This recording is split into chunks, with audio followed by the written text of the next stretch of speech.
So, Jake, I actually don't know much about what we're doing today. So, why don't you tell us introduce us? What are we doing today? Sure. Is my screen shared currently? Somewhere there it is. There it is. Cool. So today I thought we could go through making this scope. It's kind of like something small. We could probably rush through it in like an hour, maybe. Um, and then I'll jump into engine and we'll start firing a pistol with it. So we'll go through like the modeling process, block out probably mostly, and then apply some materials and then shoot some stuff with it. Well, some targets. Right. Now, this will be an abbreviated process. As you mentioned, we only have an hour for these shows, and Mm-hmm. it's very few things in video games can be built from start to finish in an hour. Yeah. But we'll explore some of the process. We'll jump ahead of here and there. We might not cover every nitty gritty detail. But yeah, so what is this? We're in Maya right now? Yep, we're in Maya. I've got some material boxes just set up here because I thought it looked pretty, so I'm just doing that. And this thing is what I'm going to be. Buenas a todos, chavales. Otro viernes más con el Star Citizen Live, que casi nos lo perdemos. Que me atrapó el sofá y me engañó. Y bueno, el Star Citizen Live de hoy se titula Sense of Sight, ¿no? Sentido de la visión o perspectiva o tal. Y bueno, pues van a hacer una mira, por lo que nos está comentando, que además es de Bolt y dice que parece que van a disparar luego una pistola y tal. Vamos a ver qué hacen. Que ahora mismo están en Maya, ¿no? Super familiar with every aspect of our game. This looks like some kind of weapon site, a holographic site, probably. Yep. Yeah. This is just ×1. Yeah, so you can see the manufacturer on it as well as the bolt. So we have different manufacturers for our weapon attachments. Generally have different styles. I don't actually know how many volt attachments we have in the game at the moment. Jake, None. Yeah, I was gonna say I don't think there are any bolt attachments. We just added our first the was the lightning gun bolt. No, that's That's lightning No, bolt. the next lightning gun is full. The next electronic. The volt parallax is I think we might have shown that off. But yeah, I think I think that comes with a scope, so that will be going in, I believe. Yeah, that's currently block out. I looked at that today actually. Yeah, briefly. So you're just going in and adding the big blocks at the moment. Yeah, so I've got that square in, this weird front bumper, and now I'm just figuring out what kind of angle I want this to be.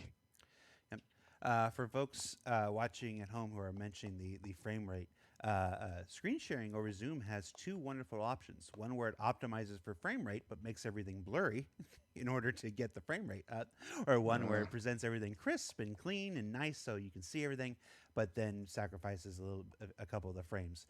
And since we're not running and gunning through a Maya level right now, I opted for the let's let them actually see what they're looking at option. Yeah. Should I go slower? No, you're fine. Cool. All right. I think panning around the viewport is something artists do like ferociously. Oh yeah, we're doing this like constantly. whenever we're doing like art reviews and stuff, and you're like, okay, show us your work, and then you're over Teams, and especially like COVID at the moment, everyone working remotely. Like, show us your work, and like, oh yeah, I'm just working on this, and then it's just like literally just motion blur because they're just panning around. Yeah. Like, slow down, show me what you're working on. Yeah, because we see it like all the time. We're working on it for hours. We understand like every nook and cranny, so we're like, yeah, we get it. And it's also important to see it from different angles and make sure it's reading well, like silhouette wise. Yeah. Claro, están comentando que una de las cosas que tiene de trabajar desde casa o de sus casas, que dice, estoy trabajando en esta movida y tal, y que luego al compartir la imagen, que a veces tiene el efecto del motion blur ahí, que como que se ve todo como con fantasma, ¿no? Como con deje la imagen, y que tienen que ir más despacio para enseñarse las cosas entre ellos a la hora de trabajar. Build that and then build another small part and then build another small part. I can't, like, not this early, no, but there is a time where, like, let's say like all this is blocked out, but then I'll just hone in on the detail here, because I think, okay, if I hone in on this isn't really going to change. It'll help me inform other areas, so I'm just going to hone it in. sometimes that's beneficial. Sometimes you realize that you wasted a bit of time, but it's the nature of it, really. Yeah, because obviously, like, the more detail I go in now, without doing those kind of broad strokes like you were painting, if I need to go back, it's more work. So like a painting, really, you go through those broad strokes and then slowly hone it in. Yeah, the more geometry you throw in as well, the harder it becomes to make like large changes to the asset. So it's really important to start with the big forms, really primitive. We got a question. Work your way out. We got a question here from Bad Panda. Now this might be a question for the weapon feature team as opposed to the weapon content team, but maybe you guys know. Has there been any talk of scopes with thermal vision? Thermal vision, I'm gonna say, night vision. I know it's on a list. I don't know when and how and where. Yeah. I think it would be really cool, to be honest. Whether it's actually going to be done anytime soon. Le acaban de preguntar de Discolando, que dice que algunos colegas del chat están preguntando acerca de visión térmica y están diciendo de que la respuesta es así tal cual, y acerca de la visión térmica y de la visión nocturna que está en la lista. Range finding, that kind of stuff. So, you know, as those features come online, from like an art perspective, it doesn't really affect the weapon art team, because that's pretty much all, you know, the picture-in-picture stuff or the shading and all that. Like, you know, currently shader-wise, it's quite simple. We use a very simple shader just to get the actual reticule. It's kind of just, at the moment, it's just a plane that sits inside like the scope tube. Mm-hmm. In the future, I would personally love to see some like parallax. You know, if you've ever used a real telescopic sight, they have a level of eye relief, so you have to be looking at it from a certain distance, or else you can't see, right, because of the way it's refracting the light. Yeah. You know, currently we haven't really modeled any of that in the shader. It's just like basically a sticker. But hopefully in the future we kind of, you know, can improve that. I feel like thermal vision or that kind of stuff, or infrared or whatever, that would be more like a helmet kind of thing, like something that you'd overlay on your entire vision through the visor and the helmet, as opposed to a scope. But I'm saying that as a creative person on the video team and not somebody who works on the helmet or weapon team. So I'm just saying what makes sense to me. I think, to be honest, it's a question really that you'd want to speak to the graphics department about, because it's not like, you know, you'd need a strategy for, you know, thrusters on ships emitting heat.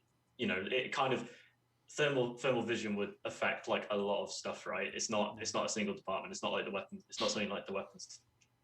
Well, the weapons feature team could be like, we want this feature, but you need. Claro, están comentando un poco que en realidad la visión nocturna afectaría a muchos departamentos, porque tendrían que afectar, por ejemplo, a la gente que hace los impulsores y demás.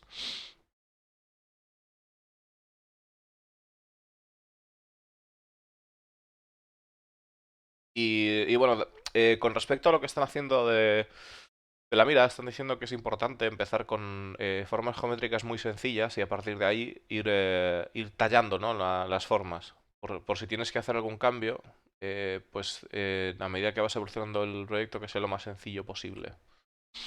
The team that says, yes, we should get a thermal vision helmet in the game, and then they would work out how the thermal vision would work, what you can see, what you can't see, how what the field of vision is. They would work out all those things and how that would function. Then the content team would build the physical helmet that would go onto your character for that. So when we're talking to content teams like we are today, questions about how things work in the game, how things function in the game, are generally more for feature teams. Content teams are about how things are made, how things are constructed, and stuff like that. So. Claro, está comentando Discorando, con el caso de la visión térmica, pues habría un equipo que sería el Feature Team, que se encargaría de decir qué cosas va a haber en el juego, este caso la visión térmica. Y luego el equipo del que estamos hoy, que sería el Content Team, que serían las personas que se encargarían de, una vez está esa idea desarrollada o pensada o discutida, implementarla en el juego, construir, ¿no? el casco en este caso, o la mina, como estamos viendo. The transform tools in Maya so much. Yeah. The fact you can align the pivot to edges like that, and then just drag something relative to like a set of edges. It's so nice. In 3ds Max, the pivot tools are so different. It's for those I'm sure we've spoken about it before, but some of the content, some of the 3D artists at the studio will work in 3ds Max. Others work in Maya. It depends on the department. Largely, teams that work closely with animation work in Maya because the animation department use Maya, so characters, weapons, FPS weapons. Other content teams like, other art teams like the environment team, props, ships work in 3ds Max, mostly because it's got more custom tools for modeling. But yeah, the tool sets are different. Está comentando de que el equipo de animación y demás suele trabajar en Maya o por ejemplo pues en armas FPS y tal, porque están relacionados con la defensa, suele trabajar en Maya. Y luego la gente que se dedica a hacer entorno o la gente que se dedica a hacer props y demás, pues suelen trabajar o naves, suelen utilizar 3D Max pues porque tiene unas herramientas que son más acordes con su trabajo. Stuff like that, and they are not here today. They are, in fact, working on the game. The content team, who makes things like helmets and weapon sights, would not be very useful going through and fixing game-breaking bugs. So they could be with us here today. Yeah, I don't think you'd want weapon artists working on iCache. It probably wouldn't go very well. Yeah. Very true. Very true. Okay, so right now I'm getting... Me está diciendo que si el equipo de Content Team trabajase en el iCache, que probablemente no iría muy bien, ¿no? Porque no pensé, porque habéis escuchado de iCache, supongo, y no han dicho nada del iCache importante, ¿ok? And then we'll see. There's an interesting shape at the top of the frame.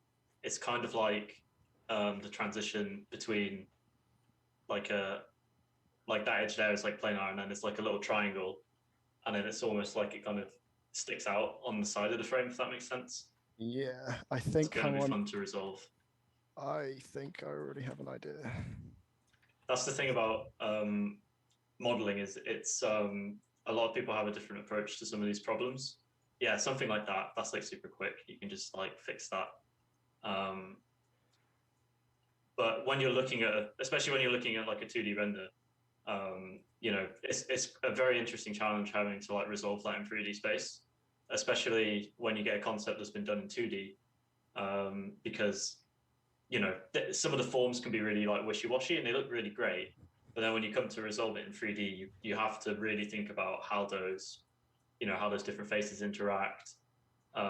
It's a really kind of, that's the interesting thing about like production art, is that you're kind of translating 2D art into 3D art. Or sometimes you're even translating 3D art from a concept artist who works in a 3D program, and like you're basically recreating that, as a game asset. You're having to like be really, you have to like pick where you put detail, optimize it, really kind of consider, how you can add all the things they've added but make it, affordable. Basically, that's the big challenge.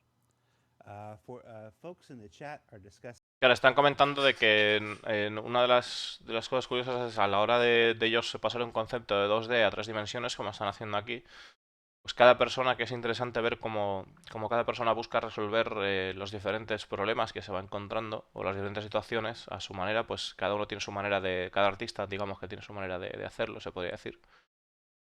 Y luego pues que tienes que pensar a veces, ¿no? A la hora de pasar de un concepto de 2D a 3 dimensiones, plasmar en 3 dimensiones, que sea algo que sea algo que se pueda asumir, o sea, que no, pues en tema de rendimiento y tal, que no se le puede ir mucho la mano en detalles. Entonces tienen que tratar de aproximarse a lo máximo posible a lo que es el dibujo que tiene ahí 2D, pero sin sobrecargar demasiado, claro. At that moment, then find the ones that were fixed, and then basically he had to reverse engineer the fix. So he had to break it again, and then so he could fix it live on the thing. It was actually quite a bit of work. Yeah, I mean, sometimes you get a bug and you spend ages investigating it, and then you're like, oh, that's for a different department, and you just literally just reassign the Jira to a producer for another team. And you're like, bye. I know. You know? Yeah. And what's, A lot of that. and what's great about when that happens specifically is this mixed feeling of oh, good, it's for another team, and then but also like, but I spent so much time on it. Yeah. It's this very real Pyrrhic thing where it's like you feel good and you feel bad. Somebody in the chat asked if you have to model the transparent part, or if there's some like systemic game system that will take care of that for you. We just put a plane in. So there's we have a system called Building Blocks, which is how we create our 2D UI. It's basically like a kind of node-based system for creating kind of like 2D, sort of like Flash, I guess, but it's not Flash, it's some other technology. I don't really know that much about the back end of it. Basically what Jake will need to do is create a plane, like literally just like a 4 points in space, 2 triangles connecting them. And then we, in the UV space, which is essentially how pixels are mapped to those faces, we put that basically over the whole lot. So the entire UV space. We have some magical things that calculate the aspect ratio of that plane, and then we use that in Building Blocks to like apply the UI. Están diciendo de que a la hora de ellos poner lo que es el cristal de la mira y demás, de cómo lo hacen, ¿no? Y pues hacen tienen que hacer un plano y luego que tienen una herramienta mágica que les calcula el ratio de aspecto, y luego pues tienen que utilizar, pues se utilizan building blocks para hacer el efecto, digamos, de la sensación holográfica de lo que es la mira. También nos contaban antes de que los efectos que tenemos sobre las miras, que digamos que son que la solución que hay ahora, que es un shader sencillo, bueno, un shader sencillo, que la solución que hay ahora no es la que se va a quedar, que en el futuro van a utilizar como una especie de tema de parallax y demás. Es decir, que a la hora de nosotros apuntar por la mira, pues vamos a ver pues una tecnología en la que están trabajando, en la que van a implementar, y que vamos a ver a través de las miras, sin estar apuntando por el arma, vamos a ver un efecto más curioso, ¿no? I really like questions like this from Oracle. Let the chat stop moving. All right, the chat keeps going. I know what he said basically though. Oracle asked how you find your motivation when you work. Do you, especially at times when you're working on something that maybe isn't so interesting to you? That is a good question.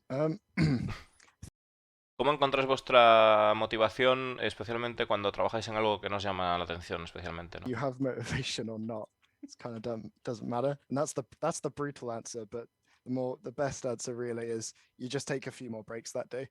Like sometimes, if you're really enjoying something, the time will melt away. If it's something new and challenging, and a lot of the time, if it's bugs or just something that you're really struggling with and you can't really get your head around it, I normally just take breaks like every hour for 10 minutes, and that just helps. Refocus your mind. Yeah. I think as well, like Que dice que realmente no hay una... O sea, la solución es tomar más descansos cuando algo no le motiva. Si algo lo que está trabajando le gusta, simplemente el tiempo se funde, se va, expira y no te das cuenta, ¿no? Pero si es algo que es un bug o algo con lo que está atascado y demás, pues simplemente cada hora toma un descanso de 10 minutos e intenta refrescar la cabeza. Like, not every day you're going to have the same like creative energy. Sometimes, you might just not feel that, in the zone. So I think with all kind of endeavors that require a certain amount of like creativity or attention, you just kind of, you have good days and bad days, but you just got to try and make the most of it, really. Yeah, the variety is a good point, though. I think like I've kind of realized, especially recently, I think that's the thing that I enjoy the most about my job currently is that like every week is something new. Yeah. And like if I'm not enjoying something one week, I know that like it's not gonna be long lasting. Like Dice que una de las cosas buenas del trabajo es que están haciendo cosas nuevas cada semana y dice, bueno, sé que si esta semana no me gusta lo que estoy haciendo, pues al menos sé que la semana que viene pues va a haber otra cosa distinta. Y eso pues le ayuda, digamos, a si está pues, pues trabajando en algo que no le gusta, ¿no? Pensar de esa manera. When you look at the order that things are made sometimes, when you look at the why this ship comes after this ship comes after this ship, or why this weapon comes after this weapon, or why this location or space station or whatever comes after, some of those most of those times those things are predicated on priorities, you know, the thing that's just needed for the game most. But there is always this sense of we need to keep our artists and our designers engaged and interested, and because they do better work when they are. So if you have done say 9 Aegis ships in a row for 2018 or whatever, it's like you go, all right, we're just going to put a little moratorium on Aegis ships for a little bit. Our guys need to work on something else. So and sometimes that can have you know, effects that ripple all through stuff. So it's like 90% priorities. You know, priorities are always the dominant deciding factor in these things. But there's always just this sprinkle of what do our guys want to work on as well? What would be better for them to stay engaged? Preguntado si están trabajando en prismáticos. Well, yeah, productivity can be affected by that. Oh, so yeah. It's definitely something like as a manager, it's something to consider. If you're putting someone on like, you know, fixing bugs their whole like quarter, they're probably going to have, you know, they're not going to have a great time. They're not going to be on their A game. You know, I think it's really important. Jake, can you talk to us about Booleans? Because I noticed you've been using them a bit, and I would love to see some more Maya Boolean stuff. Some Maya Booleans. Such a good word. It's such a good word. Yeah. Talk to me about Booleans. Boolean. Okay, so no pressure, by the way. I didn't mean to take you out of your flow there. I know you. I was so in the flow there. No, what have I done? I don't think I've got any other Boolean stuff left, but I'm gonna Boolean this little shape here, which I would normally do with POM, but for a demo, I'll do that. Go on, then. Yeah, we should probably explain what POM is as well, but if you show us a Boolean operation now. I could do POM later. I could do in a bit. So there's a lot of different techniques for polygon modeling. There's like box modeling, where you have a box and you're extruding parts of it out. You're like pulling faces out, pushing faces in, insetting faces. What you can also do is subtract and add shapes together, different shapes. And it's a really, really useful tool for creating interesting forms like that. So you see here, you can like unionize two shapes, or you can intersect them, or you can subtract. And it basically, you know, it's just another tool on the like art belt, really. Claro, lo que nos está diciendo es que a la hora de ellos trabajar, estamos viendo que a la hora de crear así pues este tipo de formas, de cómo ha creado el cubo para interceptar, le llama así, ¿no? Interceptar lo que es la estructura y crear ese hueco. Creando un cubo, pues interceptan la estructura y crean ese hueco para adentro, en vez de hacer lo que es la forma, que es una manera de resolver ese tipo de formas en los objetos. And you want to like smooth this out. If you do it with like a chamfer, you've got like this weird kind of like curve. Bulge. The bulge. Yeah. You need the radius of your curve to have a point, and it needs to be like parallel, right? So it's kind of like you're drawing a circle around, and then the radius is getting smaller as it gets closer. Yeah. So you kind of want something like that, right? Or like a uniform thickness the whole way around, and it's just something that's pleasing to the eye a lot of the time. Yeah, you know, when you see that weird like bulbous bit, you're like, that change in volume. Yeah. So what I would usually do, and this is disgusting, I'd get a cylinder, right, and I'd like rotate it around. Jake, no, you can't do this live. That's disgusting. I did that, but no. Instead, what you could do is let's say I want these here, and I want to like bridge, turn that face to that face.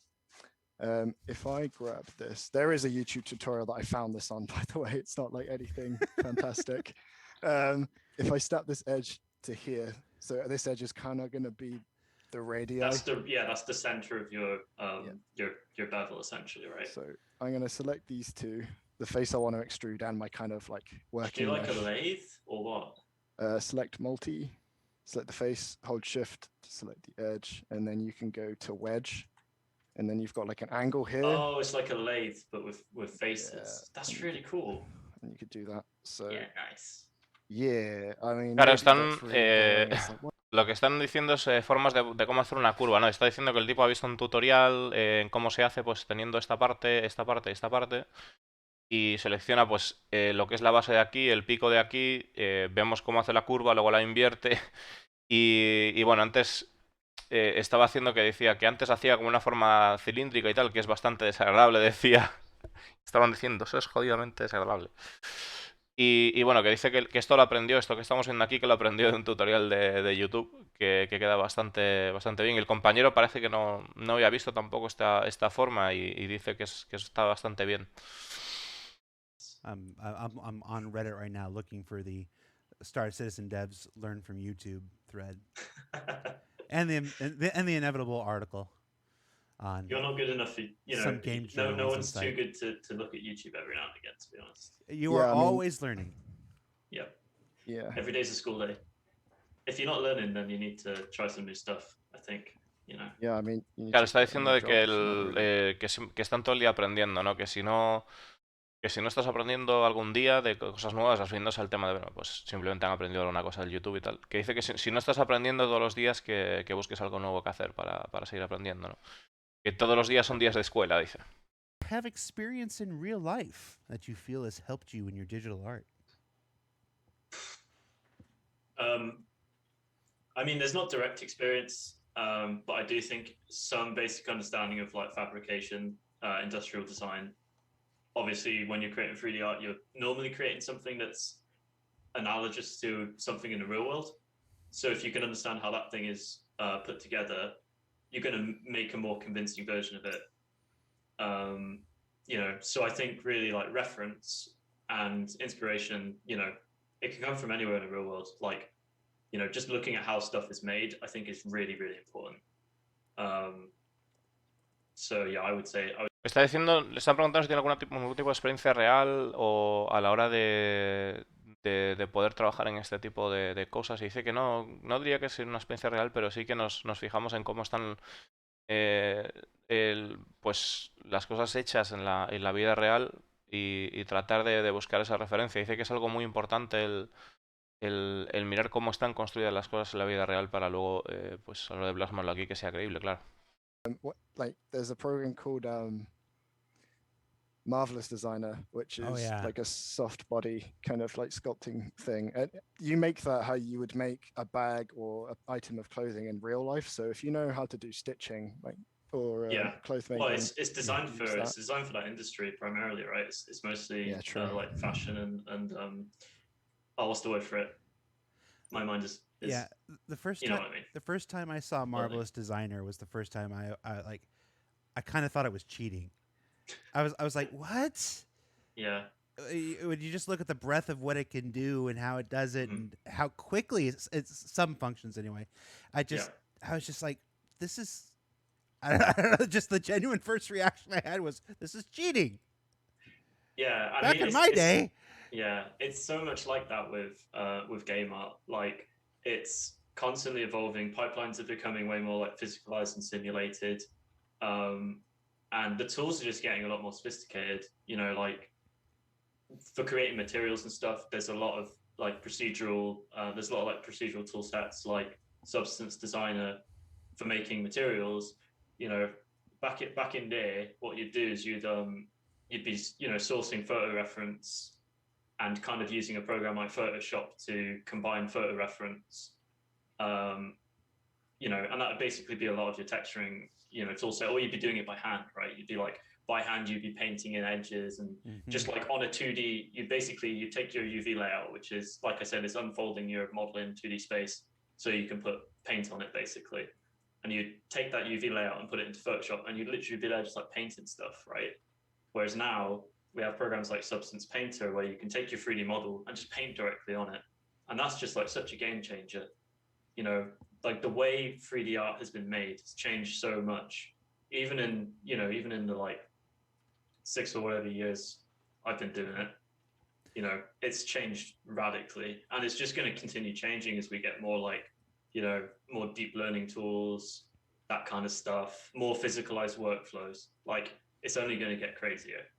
You know, I think it's so Que está diciendo que la hora del modelado 3D que ha cambiado mucho a lo largo del tiempo que lleva él haciéndolo. Y que antes pues tenías que pintar a mano y tal, ahora ya tienen herramientas para poder pintar en 3 dimensiones y cosas como Deep Learning, ¿no? O que cada vez el tema del diseño 3D se pone pues con más aspectos fisicalizados y demás, que cada día que evoluciona más y que estos años, de aquí en estos años, pues que va a ser una locura, ¿no? Que va todo a evolucionar muchísimo y está todo evolucionando muchísimo constantemente. There's details, the stickers, the decals, you know, and we have kind of like a set amount of time for each of those. You could just noodle forever, like, you know, you would never ever, like, if you didn't have that kind of, you know, I have a set amount of time to polish this up, I have a set amount of time to do it. Obviously, if stuff needs a bit longer, then we'll give it a bit longer because we want it to look great. Yeah. But you could easily work on an asset until you stick with it. And I think that's the main thing, is that you get those diminishing returns partly because you're getting, you know, as it gets more complete, the nuance, it gets more nuanced what you're changing. But also your brain just starts like, the fatigue just like becomes real, right? The best answer I ever heard once, I won't say who said it because they said it to me in confidence, was that making assets is like eating pancakes. When you absolutely hate them, you know you're done. Dice Discolando que había escuchado por ahí de que hacer recursos es como comer tortitas de estas de que hacen ellos, ¿no? Pancakes y tal. Dice que en el momento que has comido suficiente y te has hartado, sabes que está hecho, ¿no? You shelf something when it's incomplete and you come back to it, you may notice things that you didn't see before. Oh yeah. You know, so, and also, you know, as we discussed, like, you're learning as you're doing it, right? Like, you might try a new technique, and you might also, in retrospect, you might look at the asset and say, oh, actually, in retrospect, that's a bit too big. I could have changed that. I could have changed this. You know, as an artist, I think you're striving for, especially when you're striving for realism, you're always going to find fault because you're limited by the processes and by the technologies to an extent, and also your own ability. So yeah, you could sit there forever, basically. So we basically, like, you know it's time when you've spent a sufficient amount of time on it, really, I guess. And that's kind of a wishy-washy answer. No. Perspective is, you actually touched on a very important answer that many artists share. Perspective is so important. Sometimes you need to stop and step away. You know, go for a walk. You know, you take a loop around the block, whatever, and then come back, and you'll see things that you weren't seeing just an hour before. And you know, and your time frame may change, whether that's an hour, a day, a week. You might have to step away for a week, but that process of stepping away and letting it all drain from your active RAM, and then coming back to it later, and pulling it into the system fresh, allows you to see all kinds of things that you didn't before. Perspective is incredibly important. Está diciendo Escolando, refiriéndose al trabajo que están haciendo y demás, que a la hora de que a veces pues es bueno el pararse a un lado y pues ir a dar una vuelta, hacer otra cosa o dar un descanso a la actividad que estás realizando, pues para poder adquirir otra perspectiva, otro punto de vista, otro enfoque. Asset that really is really sold. So it's a fine line, because you know, if you're it's like exponential, right? You know, you get to a point where it's literally like you need to, you know, you're not really getting enough that it's worth the time investment. And I think that's really where the distinction. So Jake's putting on some decals now, so why don't you run us through that? I am putting some decals on this thing. All right. Thank you, Jake. That's a wrap. You're welcome. So, like POM and decals, right? So they're like a separate material with like a bunch of details on them, and you're just kind of like floating that detail on the top of things. That's stickers, basically, aren't they? Yeah, pretty much. And this is good because like this particular POM sheet, this one, you can use on like how many ever assets that you want, really. You could put on every asset in a game if you really Oh, wanted ¿habéis to, visto lo que pone aquí? rather than having El to Cure have Life. multiple ones for El que bueno, que tienen un every montón de. That's a really Tienen un montón de pegatas aquí para poner las armas y demás. Y vemos cómo está la de Cure Life, que es la pistolita de. La pistolita de curar, ¿no? This is really gross and dirty, but I've tried to be as quick as possible. I'm going to put this in the engine and we can see what it looks like. And maybe we can apply some materials and stuff to it. Export it. Ooh. Oh no. It's using Lambert 1 instead of Tyler is steel. now bombing my chat with pictures of pancakes. Yeah, and I mean, to be fair, like going full power like this for an hour is it could take it out of you, right, Jake? Yeah. Okay. Here we go. I've applied it to this pistol. I've already got it set up. So hey, start shooting with it as well. Right. Why don't you switch to the optimize for video when you're here in engine? Yeah, that might be good. How do we do that? How do I do that? Move your. I think it's up at the top. You move your mouse to the top of your screen share, and in the little option window that pops down, the top of your. More or maybe. Yeah, it can be a bit slideshowish in the editor, can't it? Yeah. Optimize for video clip. There you go. Yeah, cool. Oh wow, I see what you mean, Jared. Yep. There we go. Yeah, see, it makes it blurrier, but it gets us our frame rate back. This is a function of Zoom, people. It's a function of he's the other side of the world. Yeah, I'm gonna try and just like slowly move. No, you're fine. No, you keep doing what you're doing. We optimize for video, so we're fine now. Yeah. Nice. Okay, so now I can actually see this in game, which is pretty cool. Yeah. Yeah, and I think as well, this is another thing that because we have this like modular system where these attachments can work on multiple weapons, it can be interesting. Like getting it in situ early on is hugely important because that can really change. You know, like if it sits too high on the model or if it's too big and beefy, like you need it to feel right.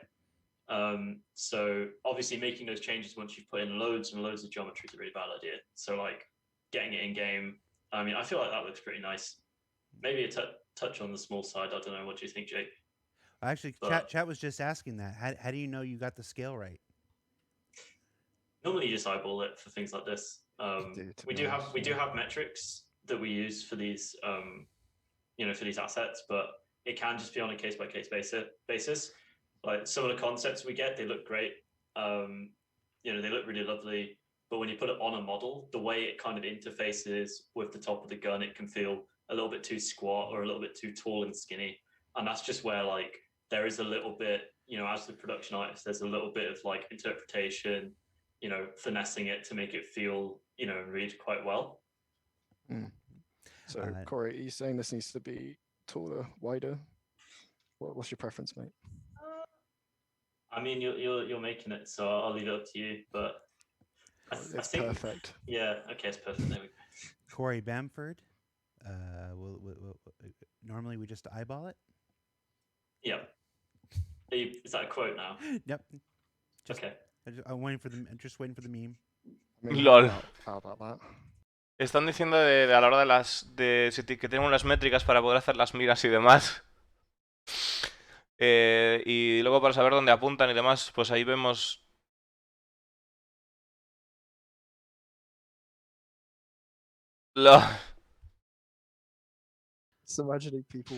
Es cuando todo el mundo sabe que más grande es automáticamente mejor. It's like a binocular.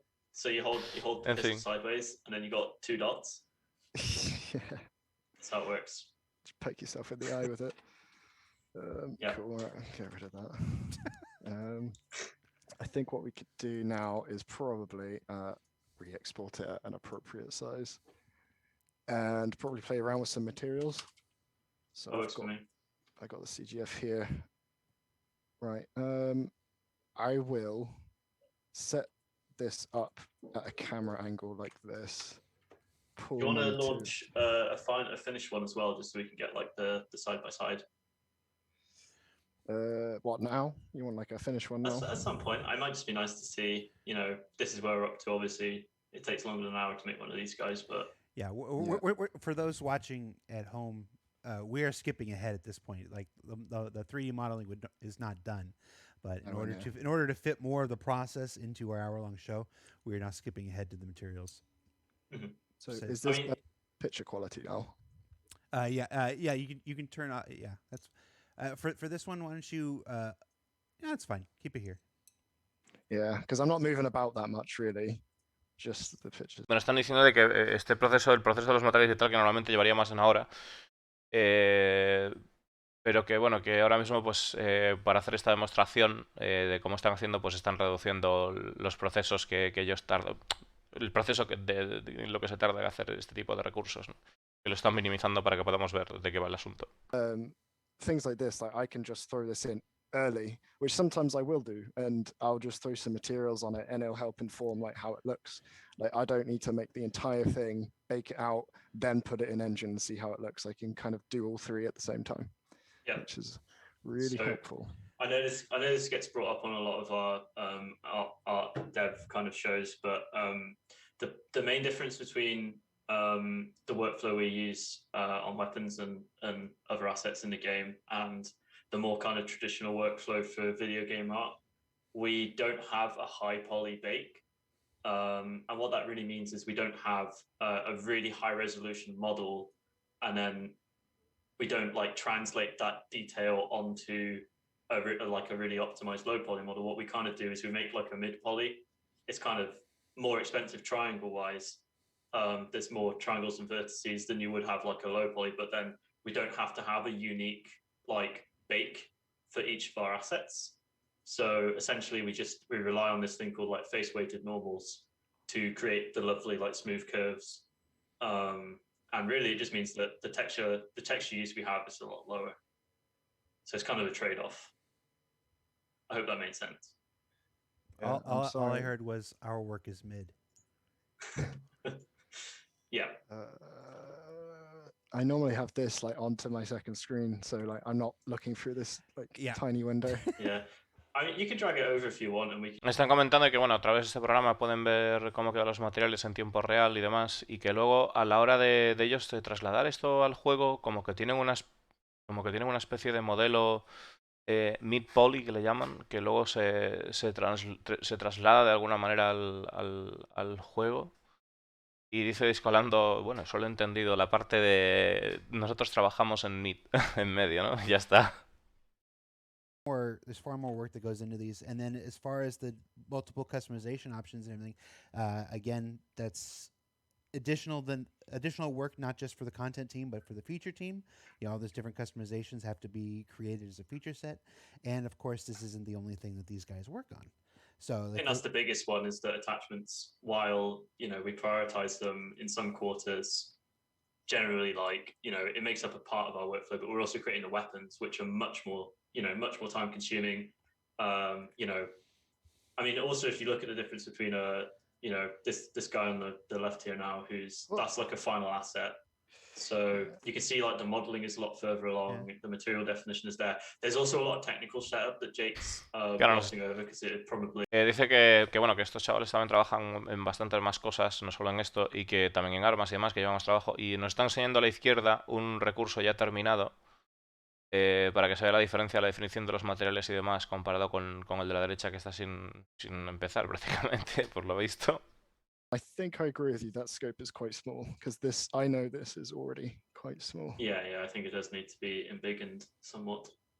But you can see the POM decals on that one on the left there. Jake, do you want to just show us one of those POM decals so we can kind of so that bolt there? How is that? Turn off the optimization, Jake. The optimization. We'll lose frame rate, but we'll get a crisper picture so that you can see the POM details you're talking about. Is it here? The stereo high fidelity, and then I've got optimize for video clip. Just turn off the optimize for video clip. There we go. Our frame rate will go down, but you'll see the we'll see more detail. Yeah, cool. All right. So palm details are kind of like this this kind of text here. Like it's, if you've ever heard of normal maps, it does the exact same thing, but we also use a height displacement, which also adds a bit more extra oomph to that normal. So if I add one to the scope that I'm working on now, I'm just gonna add one of these. But basically what we do is we have a height texture. So it's like the depth of that bolt. And then we use that depth. Basically, there's a shader that will use that depth to kind of create fake indentation on the model.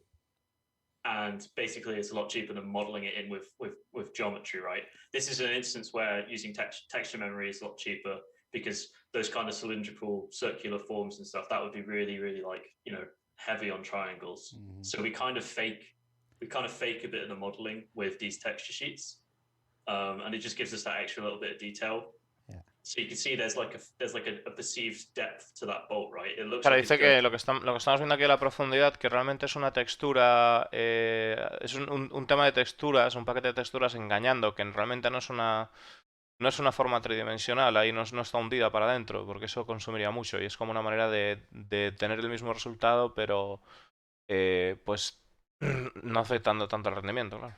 For the people who are asking in the chat, POM, P-O-M. Yep. So if you want to know what textures you'll need, if you want to do this, actually, can I do that? Yeah, I can do that. You want like a diffuse, which acts as like your AO. So if Yeah, AO is basically like shadows, right? It's when two surfaces are close together, it gets darker. It's like a way of faking that kind of bouncing of light around in crevices. Yeah. Yep. And then with most games, you'll probably recognize a normal map, which like kind of fakes that light. And then the height map is what really does the magic. So I'll get rid of that height map. And that's what you see normally. Eso es lo que ves normalmente. That normal map does like react to light, and that's what most games do. But then you add like a height map with. Y luego añades el height map, que le llama, y ahí se ve el efecto, ¿no? If you want to move that bolt, you're not like having to drag verts around. It's just a plane. It's just a sticker. Yep. So you can just drag it around wherever you want. Yep. So like it's a very lovely iterative workflow using these decals. Claro, además dice de que puedes, es un plano simplemente, o sea que puedes moverlo por cualquier parte de la superficie, que es muy cómodo trabajar con él. That's how when you're seeing ships with grating in the floor plates, and you can see through the grating, and you can see the wires underneath and stuff like that. Wow! It's like, did they really go through and model all that? That's POM. Yeah, which may be modeled, but then that is where we will bake it. So we bake that onto a texture. So claro, está diciendo que cuando vemos los cables en una nave y demás y todo eso, pues que está hecho con esto, ¿no? Que está hecho de esta manera. Every single time that you want to apply it. Yeah, and you can also create these shapes in a 2D package as well. You know, it depends. Like it's just a displacement map at the end of the day. But generally, like modeling it, you know, you get a bit more control. Yeah, it's like more booleans. Here we go. Yeah, I mean, it's just like baking an asset, really, like you would anything else, but you're just baking it to a plane, and then you're copying that plane and sections of it onto other assets. Yeah. So, yeah. Yeah. So on props, for example, we use like 4 or 5 POM sheets covers like 90% of our assets. But then obviously you might need some more specialized ones. For weapons, I think it's per manufacturer. We have like we have texture resources per manufacturer. So like all the bearing weapons, we'll use the bearing POM sheet and decal sheet, you know, which has kind of stylistic elements on it that are very like bearing. You know, that's kind of how we do it, really. It's Jake's chamfering now, so you can kind of see the face weighted normal stuff a bit, I guess, right? Yeah, so normally you get like a high poly and a low poly, but we just model those things in. So when a high poly and a low poly love each other very much. Yep. They connect. So yeah, you basically select, because right now that looks weird. You select the faces. We have like a custom script that runs through it all. and that just tweaks the normal. So if I go into Claro, tiene como una especie normal de... O sea, a display, la hora de ellos trabajar vemos como tienen como una especie de configuración o digamos que suaviza las cosas o que hace las cosas parecer más suaves directamente que lo han hecho. O sea, lo han hecho ellos. Orientation, and when that's perpendicular to a face, it makes that face appear flat.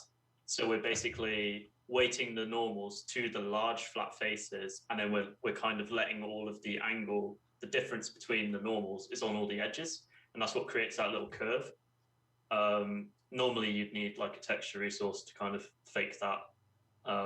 So it's a little bit cheaper. Yeah. And like, I think like a chamfered edge, like let's say like this, and these are soft, like that is pretty much the same price as this, because this is hard edge, the engine is going to split them, so there's technically like two verts on top of each other.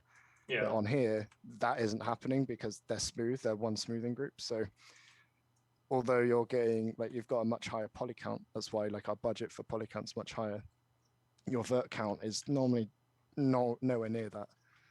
So yeah, it's kind of, it swings and roundabouts really. Like obviously adding more triangles, those triangles have to be rendered by the GPU, but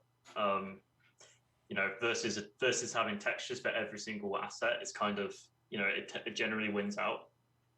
In the cases it doesn't win out, we use things like POM to fake it. So it's a really nice workflow for that reason. So you're combining a bit of geometry with POM here, right? Yeah. So that's like a cheeky little way of getting some extra detail. It's not in the group. Not in the group, mate. It's not cool enough to be in the group. I was going to say it, but I waited for you to figure it out. So this kind of looks horrible. So I'm just going to like shrink it in. Yeah. And then, has he crashed it? Oh. No, I haven't crashed it. Something wrong with the export. Right. I've put an E on the export name. I do that all the time. Like I press a button and it stops working. I'm like, why? And if you've renamed the export. Oh, you've exported the wrong folder. This is the export path, and I accidentally put like a W there, and I'm like, why is this not working? That's hilarious. It happens all the time. There we go. So I've just shrunk that a bit. So yeah. So I mean, when you get your face really in there, you can see the triangulation. You can see the faceting, we call it, on the bolt. But there's no avoiding that, right? At the end of the day, there is a resolution to these things. They are made out of triangles and points in space. So you're going to see them at some point, but we try our best to avoid that, really. Yeah. Go ahead and dice que al final, por mucho que queramos evitarlo, si nosotros buscamos esas imperfecciones de triángulos y demás, que van a estar, ¿no? Que van a estar en los modelos que hacen, pero tratan de evitar lo máximo posible el hecho de que nosotros podamos percibirlos. Sorry, I still got the Maya scene. Sorry, we're actually almost done. We only got 5 minutes left. Okay, I can just chant for stuff then. Sorry, somebody was asking if 3D modeling is all you do. And I don't know what they meant by that, but I think what they mean by that is probably that, like, oh, you're not painting materials or textures and things like that. And yeah, it's something that I miss. Like, I really I do miss that. I do it in my own like personal work just to keep my skills like up to scratch.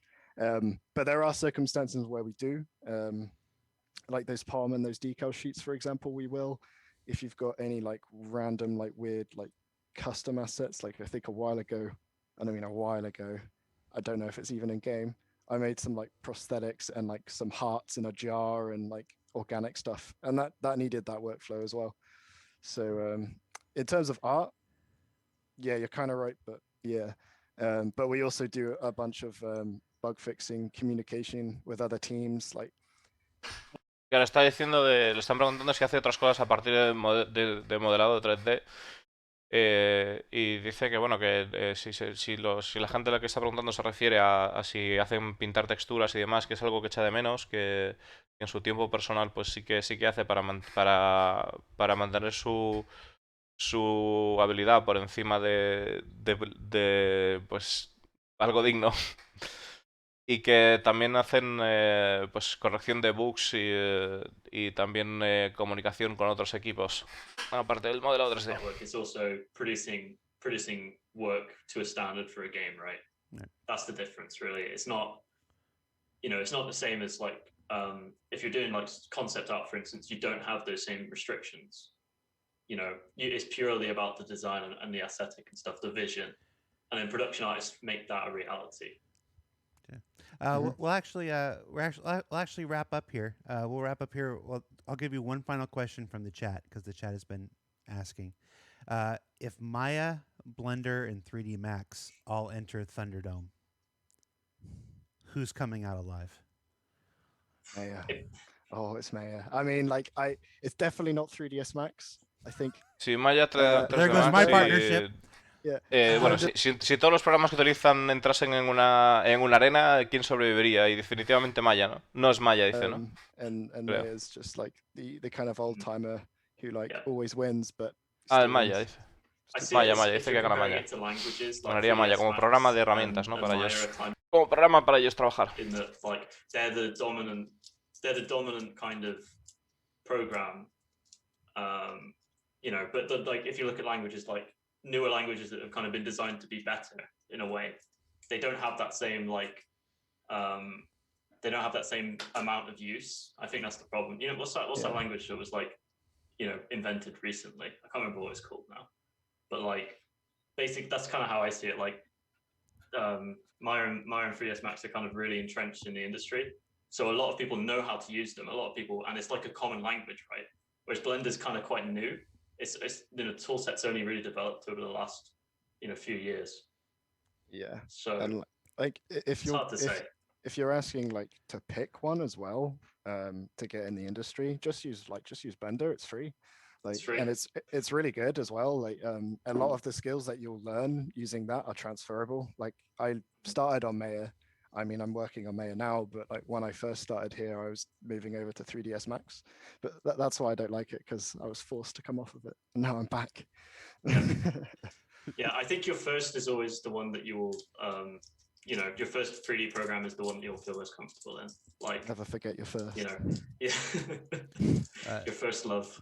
Which one of us It have cuts more? the deepest. Which one of us have more boxes in the background, Corey? You or me? I've got quite a lot. All right, guys, that's it. Thank you for taking an hour out of the end of your Bueno, week. estaba comentando yo al final de que al final el programa en el que trabajas primero pues es con el que te encariñas más. En este caso, pues estaba comentando el desarrollador que pasó de Maya, luego he forzado a trabajar en 3D Max, pero que luego volvió a Maya, que tiene como sentimientos encontrados y tal, pero bueno. Jake and acquaintances like Corey to be here on the just wanted to see the look. How could you do that? Are you kidding? Corey has bailed my ass out of so many things. Like Corey. For Corey, for Jake, I'm Jared. Thanks so much for joining us this week. We'll be back next week with another I almost said calling all devs. No, that's in like 2 weeks. There's so many shows every single week. Until next time, everybody, take care. Bye. See ya. Obviously, it was time to end the show. Yep. I was just talk about diminishing returns. Like, I had some diminishing returns there at the end. Yeah, I think it was a good time. Vale. Bueno, estaba diciendo que tenía Jared, bueno, que decía que nos vemos la próxima semana con el Calling All Devs, pero que no es Calling All Devs, que dice que dentro de 2 semanas o lo que sea, que hay demasiados shows que está empezando a tener diminishing returns. Que bueno, el diminishing returns es un tema de cuanto más tienes de algo, menos mejoras obtienes de ese algo, ¿no? Y nada, chicos, pues vamos a cortar aquí y vamos a ir al directillo.